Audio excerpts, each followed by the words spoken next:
Salut à tous et à toutes, ici Savage Beast pour une interview que je qualifierais d'exceptionnelle. On voit de nombreuses chaînes YouTube qui prônent tout un tas de choses. C'est bien. Personnellement, ça me fait sourire parce que je vois les choses un petit peu différemment. Et l'interview d'aujourd'hui va être avec Alex McStreet, un survivaliste urbain. Qu'est-ce qu'un survivaliste urbain? C'est très simple. C'est ce que d'autres appellent un habitué de la cloche, un SDF. Moi, j'appelle ça quelqu'un qui sait survivre dans la rue, alors que nous, qui sommes de prétendus survivalistes, je ne sais pas combien de temps nous tiendrons. Alors, Alex a vécu à Lyon, on en discutera, j'en parlerai avec lui, et actuellement, il est à Paris. Donc, je vais lui poser tout un tas de questions qui va nous permettre d'avoir une meilleure idée de ce que ça représente, des problèmes que l'on rencontre, des solutions disponibles et comment il est perçu aussi par les gens, parce que le regard de l'autre, lorsqu'on est dans ce genre de situation, est important. Je vous laisse découvrir l'interview et je vous dis à tout à l'heure. Bonsoir Alex, bon, tu me comment donnes vas-tu? le clap. Ben, ça va, merci, et toi? Ça va, alors actuellement tu es sur Paris. Ouais, je suis sur Paris, en fait. D'accord. Alors, je vais expliquer un petit peu qui tu es, je vais te poser des questions et puis tu vas expliquer. Alors, tu es ce que Ok, pas de j'appelle souci. un survivaliste urbain. On peut dire ça comme ça, ouais. Ouais, on peut dire ça comme ça, ouais. C'est survivre en milieu urbain, quoi. D'accord, donc Ouais, c'est j'ai mon très, firstile, j'ai même ma pierre à feu, hein, j'ai mon firstile au cas où, tu vois. c'est très intéressant parce que, Je ferai une vidéo, ce que je mettrai dessus, ça, le firstile avec mon couteau, quoi. Ouais. ouais, parce que les gens n'ont pas l'habitude de vivre dans la rue. En fait, ce qui se passe, c'est que de nombreuses chaînes de survivalisme donne une image totalement biaisée de la réalité, et puis les gens vont commettre des erreurs qui peuvent être dramatiques à cause de ce genre de choses. Et Alors, ça, j'avais vu un reportage sur un camp survivaliste où les gens, ils leur avaient fait manger une herbe qui était pas là. Ça ressemblait à la même, mais c'était pas la même. Ils étaient tous empoisonnés, en fait, tu vois, après. J'avais vu un reportage comme ça sur YouTube. Parce que moi, j'aime bien regarder des vidéos sur le survivalisme, tu vois. donc toi, de ton côté, comment ça se fait que tu te sois retrouvé à la rue? En fait, moi, avant, j'ai vécu en Italie de 2013 à 2019. Je faisais l'artiste de rue, je faisais des structures avec les canettes. Je t'enverrai ça par mail, en fait, l'article sur moi en Italie, tu vois, qui a été fait en 2017. Tu vois, avec les canettes de Coca ou autre. Pardon pour la publicité de merde à cette marque, tu vois. Voilà, ben en fait, c'est vrai, c'est que du coup, le Coca, on est d'accord. Oui, oui, tout à fait. Ouais, en fait, je les taillais, je faisais des motos, des avions, un peu tout ça. Mais je t'enverrai l'article de presse par mail après. D'accord. Et donc, tu étais en Italie et tu es revenu en France. Et je suis revenu en France en 2019 parce que tu sais, quand ça fait 6 ans que tu es à l'étranger, à un moment, tu as un peu la nostalgie de ton pays, je pense. Ça. Moi, j'étais nostalgique de la France. Parce que moi, j'aime la France, ça, c'est vrai. D'accord. Et tu es arrivé en France, t'as pas réussi à trouver d'emploi ou... En fait, si, au début, mais en fait, moi, j'étais venu en France, que je me suis dit, allez, je vais faire quelques mois, et après, je rentre au pays, quoi, parce que pour moi, maintenant, l'Italie, ouais, c'est mon pays d'adoption, quoi, tu vois. Donc, et du coup, ben, j'ai fait tout ça, et puis je me suis dit, c'était, ouais, vers février, ouais, j'ai vu que ça partait un peu en vrille avec le Covid, et d'un coup, ben, je me suis retrouvé bloqué, en fait, en France, avec le Covid. Après, comme moi, tu vois, j'ai pas voulu me faire vacciner. Ça, je le dis. Moi, j'ai pas voulu me faire vacciner. Mais c'est pas pour des raisons de complotisme ou quoi que ce soit. C'est que moi, j'ai la phobie des piqûres. Tu sais, c'est quoi? T'as la phobie de l'aiguille, en fait. D'accord. Bah écoute, au moins ça t'a sauvé. C'est déjà ça. Ouais, non, mais après, je l'ai attrapé, le Covid. Ouais, bah, je l'ai eu aussi plusieurs fois. Moi, je préfère, ouais, moi aussi, mais je préfère l'immunité naturelle, d'attraper la maladie et que ton corps crée des anticorps que prendre une chimique ou je sais pas quoi. Mais après, moi, j'ai peur des aiguilles, tu vois. L'autre fois, à l'hôpital, il m'a fait une prise de sang, il fallait qu'il y ait une infirmière qui me parle, qui me détourne l'attention. Parce que... C'est faux.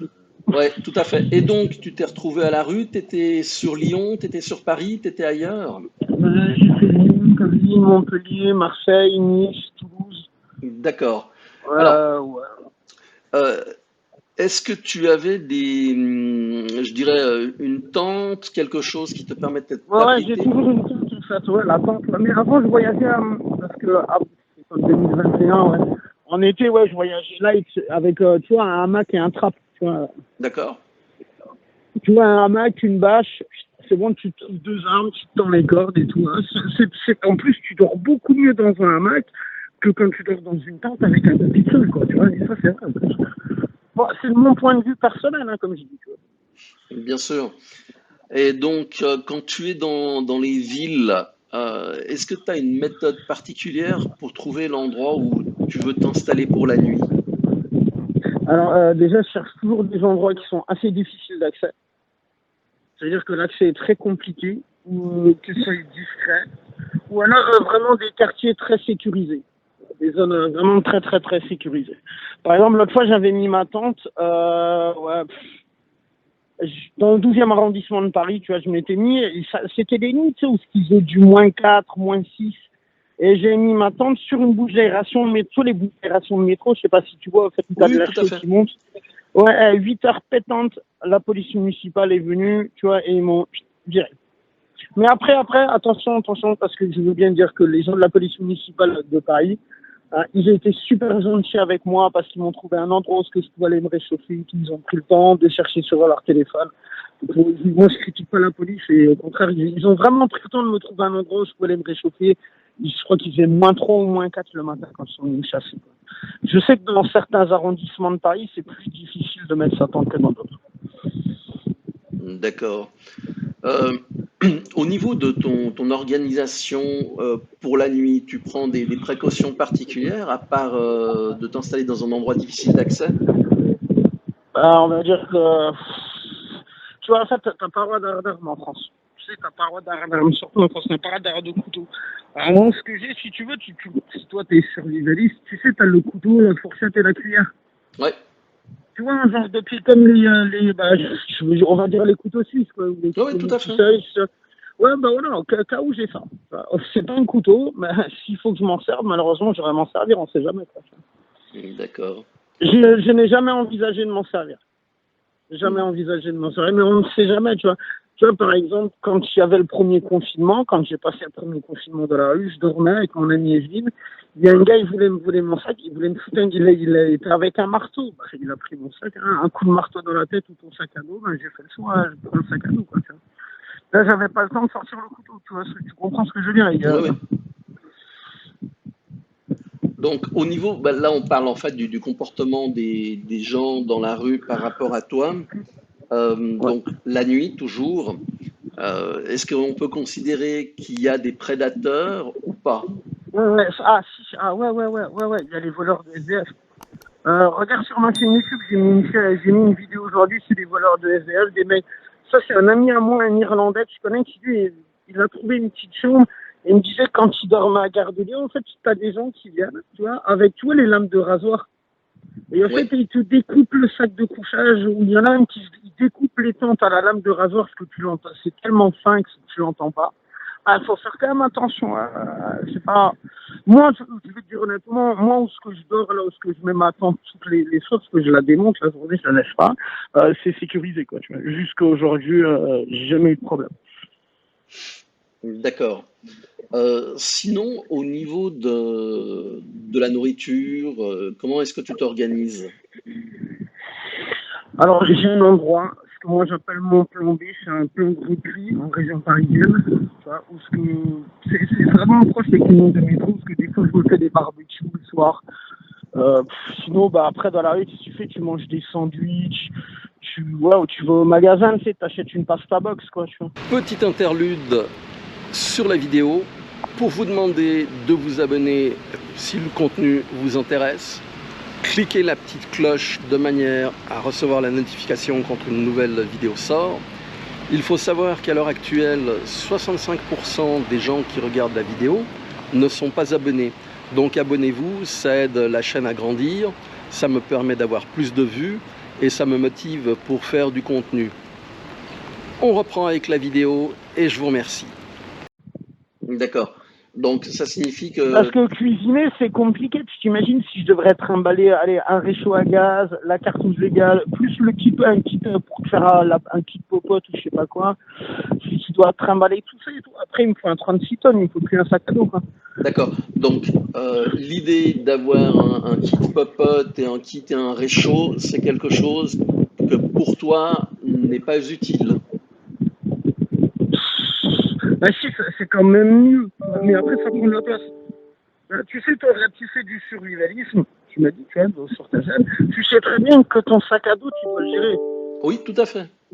Tu comprends ce que je veux dire? Oui, oui. Imagine Oui. si genre le kit popote, le réchaud, plus encore les bouteilles de gaz. Ouais, dans le sac à dos, j'ai des habits, tu vois, j'ai mes habits, j'ai la tente, j'ai mes affaires de toilette. C'est complexe. Tu comprends ce que je veux dire, tu vois? D'accord.